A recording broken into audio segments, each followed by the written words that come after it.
फिर उठा दिए।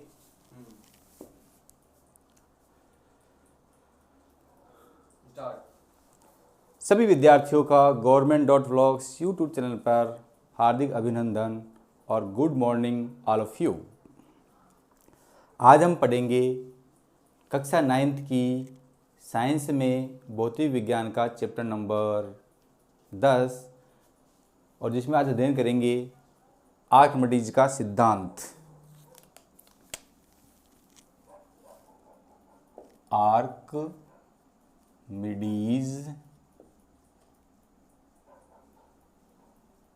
का सिद्धांत, प्रिंसिपल ऑफ आर्किमिडीज।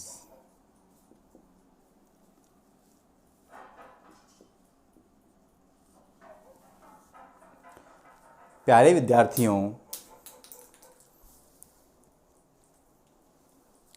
आर्किमिडीज का सिद्धांत समझने से पहले हमें ये जानना होगा कि द्रव्यमान क्या होता है और भार क्या होता है। तो सबसे पहले हम ये देखेंगे द्रव्यमान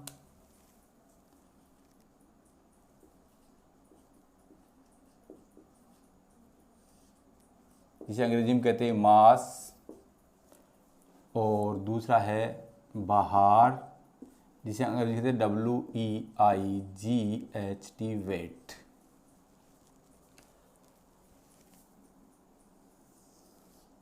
व्यवहारिक जीवन में लोग ये समझते हैं कि जो द्रव्यमान होता है वही भार होता है, जो कि उनकी एक गलती है।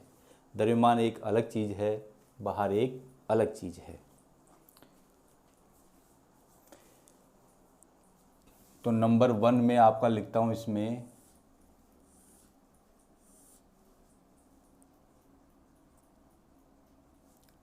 किसी पदार्थ में निहित मात्रा को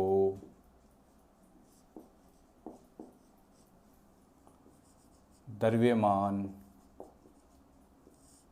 कहते हैं। संसार में जितने भी कण या पिंड है, उन सभी कण या पिंड में कुछ न कुछ मात्रा निहित होती है, अर्थात उसमें द्रव्यमान होता है।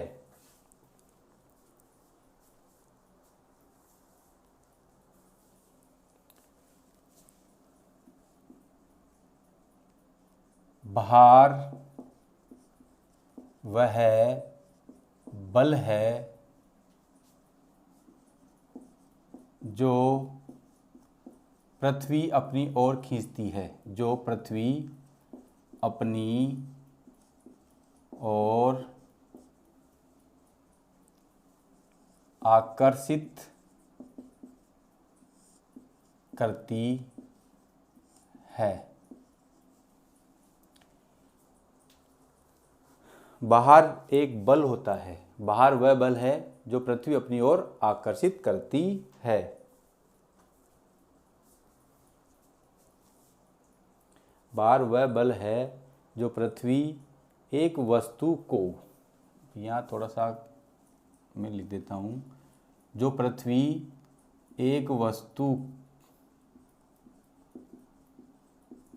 को अपनी ओर आकर्षित करती है।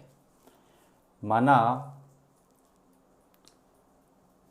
द्रव्यमान को हम m से प्रदर्शित करते हैं, कभी कैपिटल M से भी कर लेते हैं, कभी स्मॉल m से भी कर लेते हैं, ये कोई फिक्स नहीं है। जबकि भार को सदैव हम W से प्रदर्शित करते हैं। भार को W से प्रदर्शित करते हैं।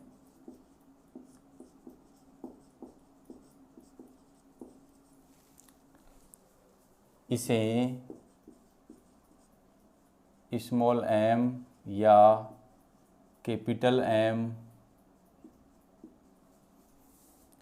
से प्रदर्शित करते हैं।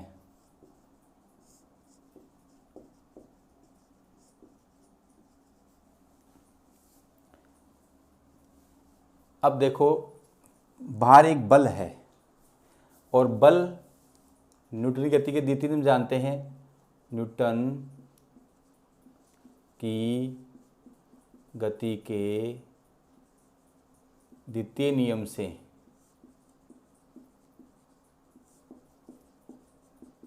F बराबर ma, क्योंकि पृथ्वी अपनी ओर आकर्षित करती है। जब किसी वस्तु को पृथ्वी और अपनी ओर आकर्षित करती है तो उस पर एक त्वरण कार्य करता है, उसे जी कहते हैं। उस त्वरण क्या कहते हैं? जी। तो F बराबर mg। अब ये बल है, ये जो बल है, भार वह बल है, ये बल भार क्या है? बल है। तो जो बल होगा वही भार होगा। तो W बराबर mg, W बराबर mg। तो आप देख रहे हो कि द्रव्यमान एक अलग फैक्टर है और भार एक अलग फैक्टर है। दूसरा इसमें आता है, किसी पदार्थ में निहित मात्रा कभी शून्य नहीं हो सकती है। किसी पदार्थ में निहित मात्रा कभी शून्य नहीं हो सकती है, अर्थात द्रव्यमान का मान शून्य नहीं होता है। द्रव्यमान का मान, या बोलते इसका मान कभी भी शून्य नहीं होता है, अर्थात m does not is equal to 0। जबकि भार का मान शून्य होता है, क्योंकि जो गुरुत्वीय त्वरण g है, ये जो गुरुत्वीय त्वरण g है, इसका मान अलग अलग स्थानों पर अलग अलग होने के कारण बाहर शून्य हो सकता है। बाहर शून्य हो सकता है।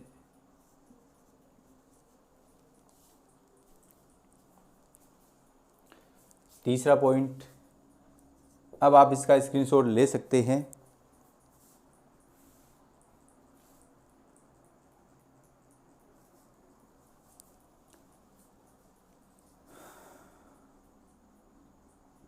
स्थिति के साथ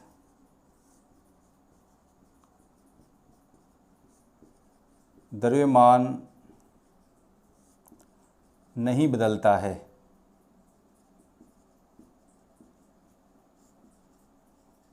स्थिति के साथ द्रव्यमान नहीं बदलता है, जबकि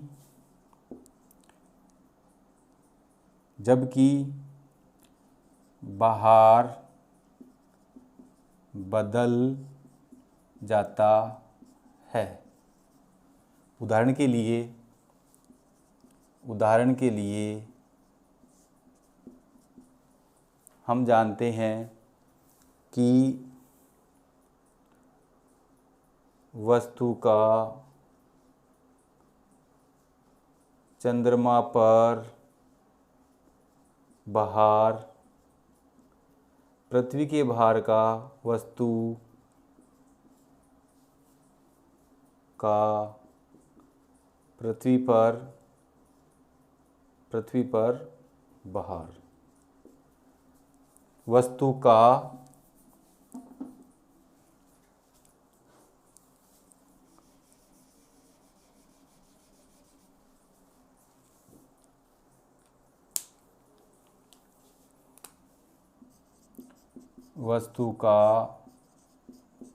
चंद्रमा पर भार, जैसे माना हूँ कि अभी मेरा भार पृथ्वी पर 60 kg है,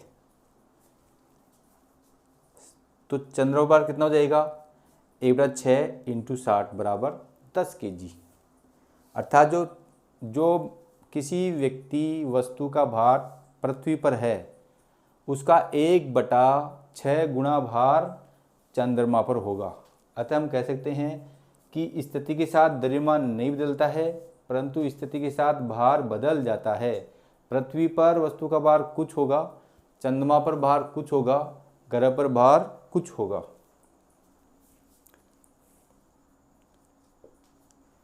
मात्रक, देखो जो द्रव्यमान है ये एक मूलभूत भौतिक राशि है।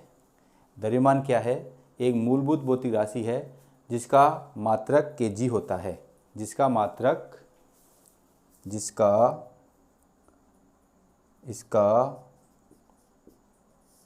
SI मात्रक kg या किलोग्राम होता है। दूसरा यहाँ देखिए, भार एक प्रकार का भार व बल है। भार क्या है? बल है। तो इसका मात्रक क्या जाएगा? इसका SI मात्रक न्यूटन होगा। और न्यूटन किसी बराबर होता है? kg मीटर प्रति सेकंड स्क्वायर होता है। और यदि हम लिखना चाहें तो द्रव्यमान एक अदिश राशि है।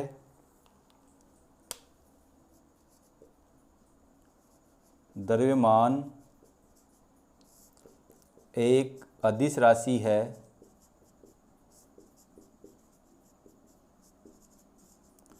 देखो, भार एक बल होता है और बल क्या है? एक सदिश राशि है। तो भार सदिश राशि है।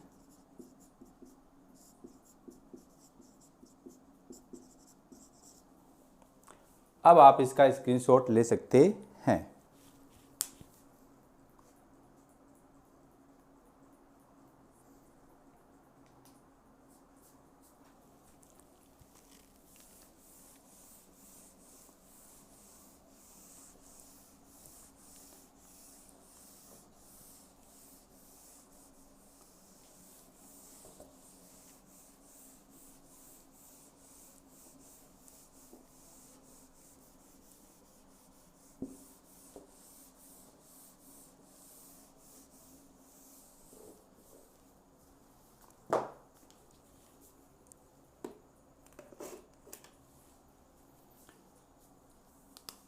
प्रणोद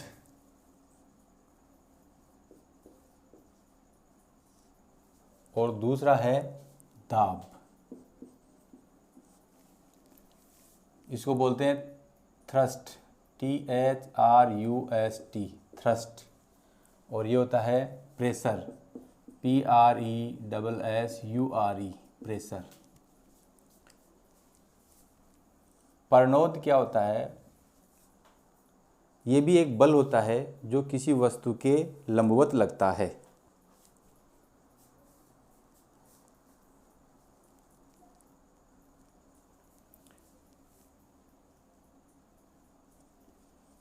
वह बल जो सदैव किसी सतह के लंबवत लगता है, उस बल को प्रणोद या अंग्रेजी में थ्रस्ट कहते हैं।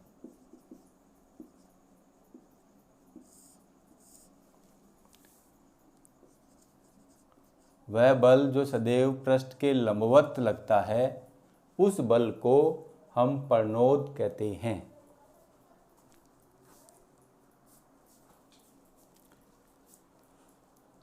जैसे मान लो कि ये मेरी कोई पृष्ठ है, इस पर बल ऐसे लग सकता है, इस पर बल ऐसे लग सकता है, इस पर बल ऐसे लगता है, इस पर ऐसे भी लग सकता है, ऐसे भी लग सकता है, ऐसे भी लग सकता है, ऐसे भी लग सकता है, ऐसे भी लग सकता है, ऐसे भी लग सकता है, ऐसे भी लग सकता है, यहाँ भी ऐसे लग सकता है और यहाँ भी ऐसे लग सकता है। परंतु देखो, ये वाला जो बल है वो 90 डिग्री एंगल बना रहा है, ये वाला बल 90 डिग्री का एंगल बना रहा है, ये वाला बल 90 डिग्री का एंगल बना रहा है और ये वाला बल भी 90 डिग्री का एंगल बना रहा है। तो वह बल जो सदैव किसी सतह के लंबवत लगता है, वह बल जो किसी सतह के लंबवत लगता है उसे हम क्या कहते हैं? प्रणोद कहते हैं।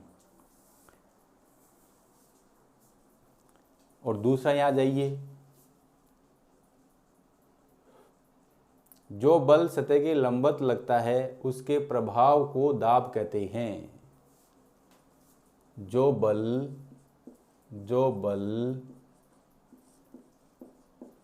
सतह के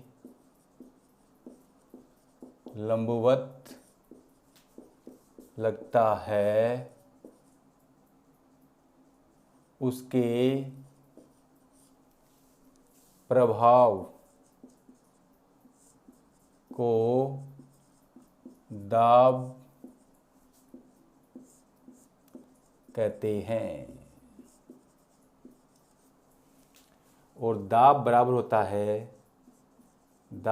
होता है प्रणोद बटे क्षेत्रफल। प्रणोद बटे क्षेत्रफल। देखो, आपका जो प्रणोद है वो एक प्रकार का बल है। प्रणोद क्या है? एक प्रकार का बल है। ये भी बंद कर।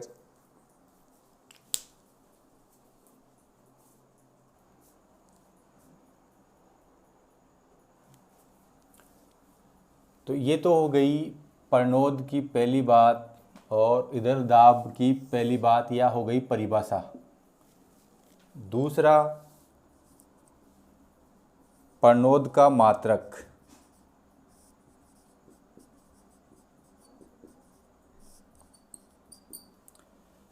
देखो, प्रणोद एक प्रकार का बल होता है, तो इसका मात्रक होता है न्यूटन, और एक न्यूटन बराबर होता है केजी मीटर प्रति सेकंड स्क्वायर। अब आप दाब में जाइए।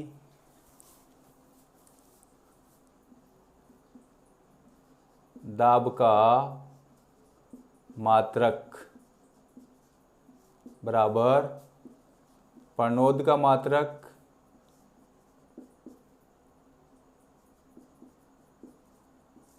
बटे क्षेत्रफल का मात्रक।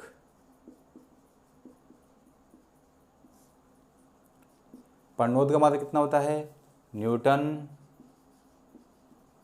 और क्षेत्रफल का मात्रक क्या होता है? Metre square.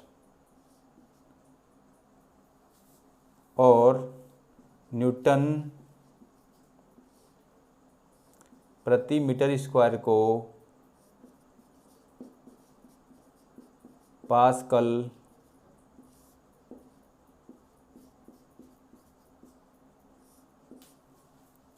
कहते हैं। अतः दाब का मात्रक कितना होता है? पास्कल, और पास्कल की मान कितना होता है? न्यूटन प्रति मीटर स्क्वायर, और एक न्यूटन का मान कितना होता है? केजी मीटर प्रति सेकंड स्क्वायर। अब आप इसका देख सकते हैं। अब देखने के साथ में हम एक चीज़ यहाँ देख रहे हैं कि क्षेत्रफल कम होगा तो दाब अधिक होगा। दूसरा,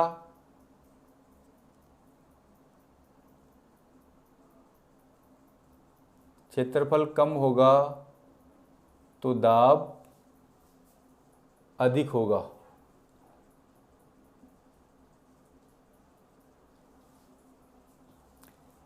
दस इसका उल्टा, क्षेत्रफल अधिक होगा तो दाब कम होगा। उदाहरण के लिए मानो कि ये एक छोटा बेलनाकार लोहे का टुकड़ा है और ये एक कील है। यदि इसको और इसको हम किसी दीवार में लगाएं या अंदर भेजने का प्रयास करें, तो देखो यहाँ पर जो है इसका क्षेत्रफल कम है, यहाँ पर क्षेत्रफल ज़्यादा है। तो क्षेत्रफल कम है तो दाब अधिक लगेगा और ये जल्दी से अंदर चल जाएगी। यहाँ पर क्षेत्रफल अधिक होने से दाब कम लगेगा, इसलिए नहीं जाएगी। तो ये इस बात का जवाब है कि कील दीवार के अंदर क्यों चली जाती है, लोहे का बड़ा सिरा दीवार में क्यों नहीं जाता है, तो उसका कारण भी ये दाब ही है। यदि आगे के हिस्से का क्षेत्रफल जितना कम होगा उतना उस पर अधिक दाब लगेगा, और आगे वाला हिस्सा जितना जितना क्षेत्रफल अधिक होगा उतना दाब क्या लगेगा, कम लगेगा।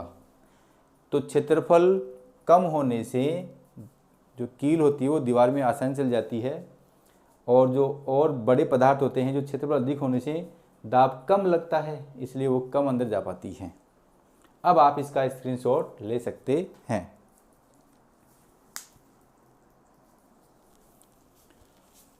अब देखो, इन्हीं दोनों सिद्धांतों पर द्रव्यमान, भार और प्रणोद और दाब पर आधारित है आर्किमिडीज का सिद्धांत।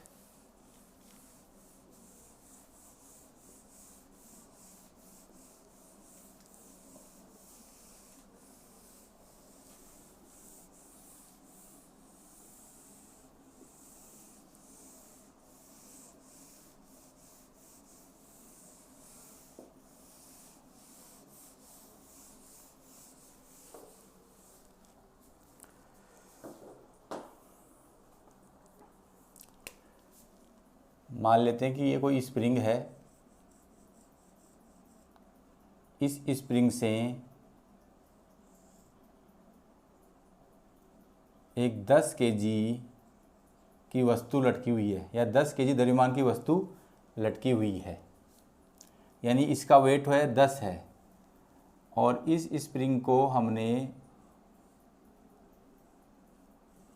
दीवार में कील से फिक्स करा हुआ है। ये एक स्प्रिंग मापित तुला है, जो इस तुला पर रीडिंग आ रही है 10 केजी। अब हम क्या करते हैं, एक पानी से भरा बीकर लेते हैं।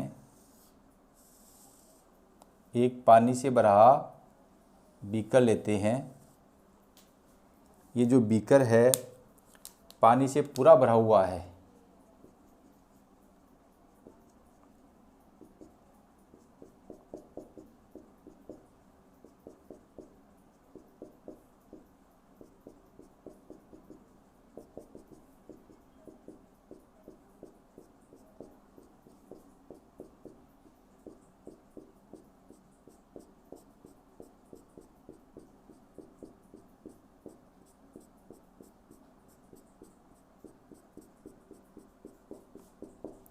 इस पानी की मात्रा 20 केजी है। पानी का द्रव्यमान 20 केजी, पानी का द्रव्यमान बराबर 20 केजी। और ये क्या है, तुला स्प्रिंग, जिससे हम वेट तोल सकते हैं। और ये इस वस्तु का द्रव्यमान 10 केजी बता रही है। अब मैं दूसरी स्थिति में क्या करता हूँ, ये जो बीकर है जिसमें 10 केजी वाटर है,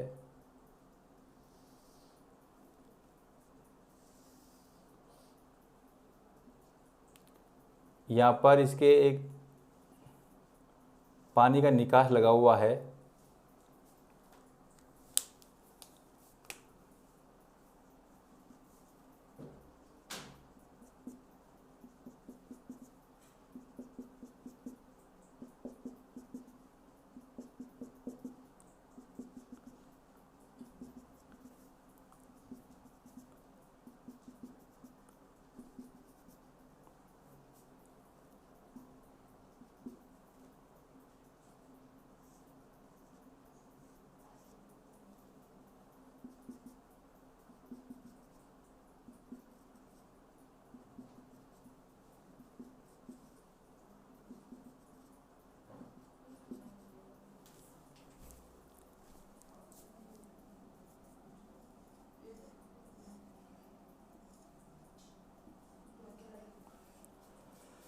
जैसे ही मैं इस स्प्रिंग तुला पर लटके 10 ग्राम की वस्तु को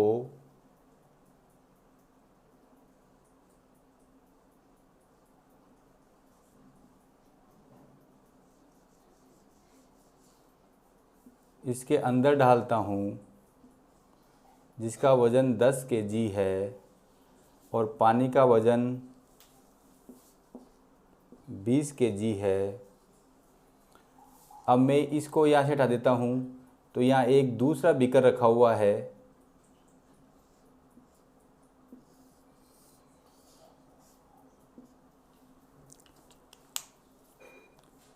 इसको दबाते ही यहाँ पर पानी आके भर जाता है।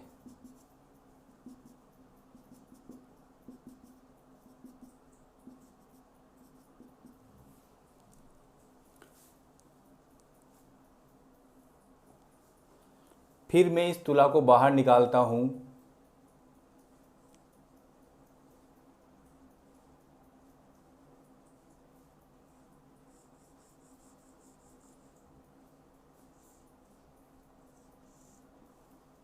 तो इसका वज़न 7 केजी मिलता है।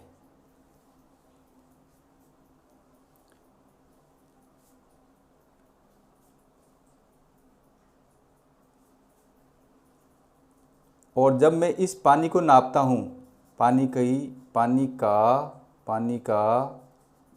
द्रव्यमान, तो वो आता है 3 केजी।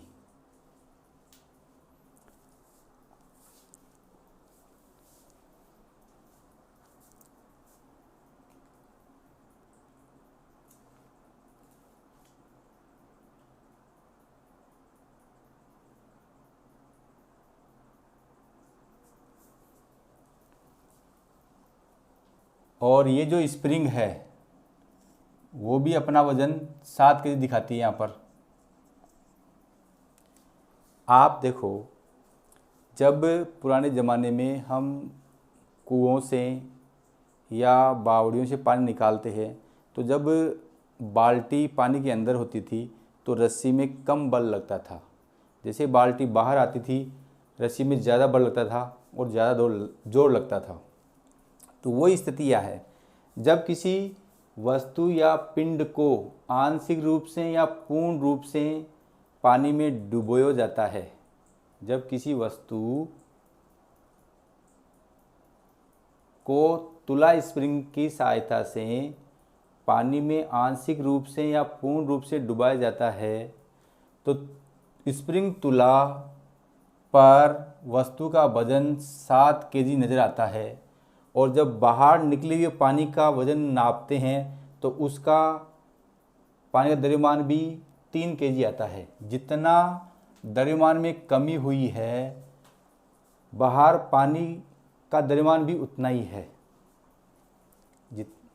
एक बार देखिए, जैसे ही मैं इस तुला स्प्रिंग को, जिस पर 10 केजी की वस्तु लटकी हुई है, इस बीकर में डालता हूँ तो पानी बाहर निकलता है और तुला स्प्रिंग पर रीडिंग आती है 7 केजी। अर्थात पहले यहाँ पर रीडिंग आ रही थी 10 केजी और यहाँ पर रीडिंग आ रही है 7 केजी। फिर मैंने पानी की मात्रा जो बाहर निकली है उसको नापा तो कितनी आती है 3 केजी। तो ये जो द्रव्यमान में कमी होती है, किसी द्रव्यमान को भरे हुए पानी में डालने पर तुला स्प्रिंग में द्रव्यमान की जो कमी होती है उतना ही पानी बाहर निकलता है। और यही बात आर्किमिडीज भाई साहब ने कही थी।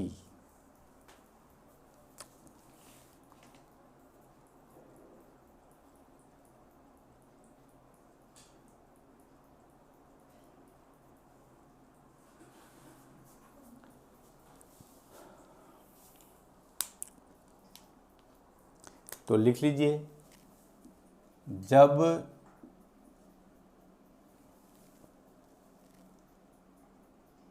किसी वस्तु के द्रव्यमान को स्प्रिंग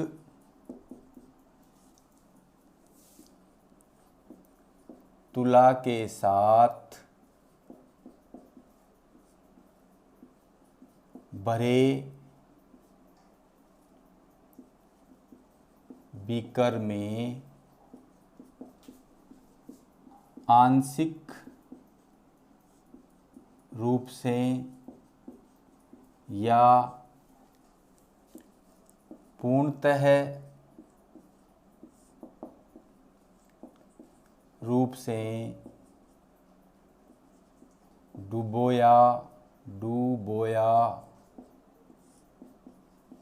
जाता है तो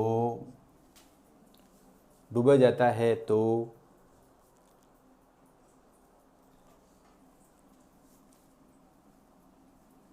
वस्तु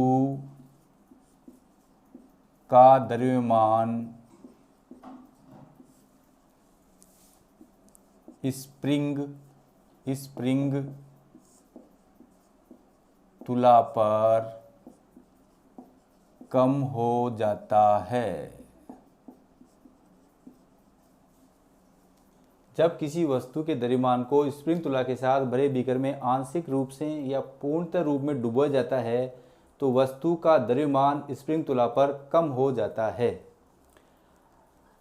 जितना कम होता है उतना पानी दूसरे बीकर में आकर इकट्ठा हो जाता है। जितना द्रव्यमान कम होता है उतना पानी दूसरे बीकर में आकर इकट्ठा हो जाता है। जितना कम होता है उतना पानी दूसरे बीकर में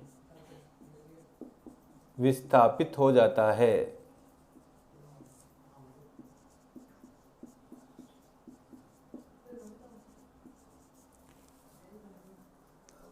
बाद में आर्किमिडीज भाषा में देखा कि जो स्प्रिंग तुला पर वजन आ रहा है 7 kg और वास्तविक वजन था 10 kg, दोनों का अंतर कितना आया 3 kg, उतना ही पानी बीकर में विस्थापित हुआ था।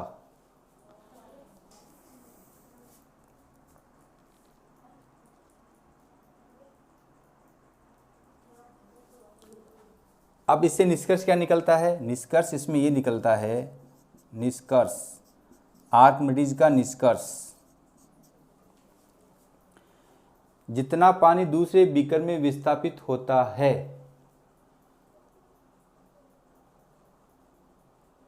वस्तु के द्रव्यमान वस्तु का द्रव्यमान स्प्रिंग तुला पर भी उतना ही आता है।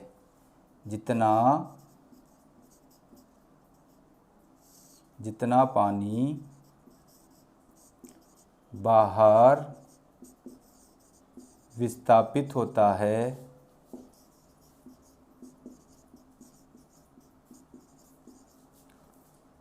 स्प्रिंग तुला पर स्प्रिंग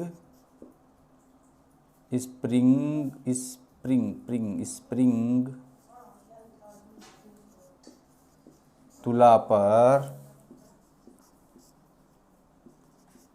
वस्तु के द्रव्यमान में कमी के बराबर होता है।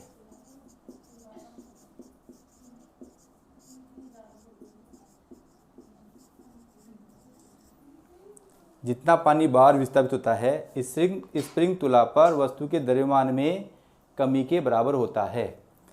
पानी बाहर विस्थापित हुआ 3 kg, स्प्रिंग तुला पर वस्तु के द्रव्यमान कमी कितनी आई? 10 में से 7 गया, 3 kg आई।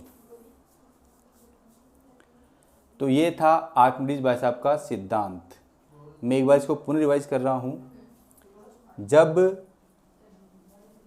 स्प्रिंग तुला पर 10 kg वस्तु के द्रव्यमान को भरे हुए पानी के बीकर जिसका द्रव्यमान 20 kg है में डुबोया जाता है तो स्प्रिंग तुला पर वस्तु का वजन 5 kg आता है। अब स्प्रिंग तुला पर जितने वस्तु के द्रव्यमान में कमी हुई है उतना ही पानी बाहर विस्थापित होता है।